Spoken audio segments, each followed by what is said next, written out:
आपका ये वाला जो है ये भी है। तो ये दोनों के फंक्शन ना डिफरेंट डिफरेंट होती हैं, ठीक है।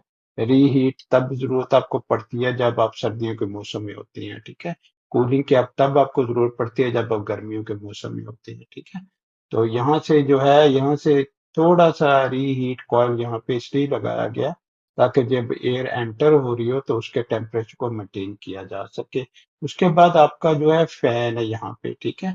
फैन लगा हुआ है, ठीक है। फाइन एयर को ना पुल करता है, ठीक है।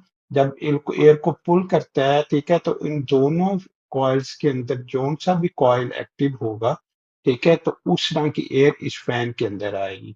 अगर आपका गर्मी है तो आपका कूलिंग जो कॉइल है वो काम कर रहा है, ठीक है, तो आपको ठंडी हवा आ रही है। अगर सर्दी है तो आपको जो है हीटिंग वाला जो कॉइल है वो काम कर रहा है, और हीटिंग कॉइल से आपको गर्म हवा आ रही है, ठीक है। और जो सप्लाई एयर है यहाँ पे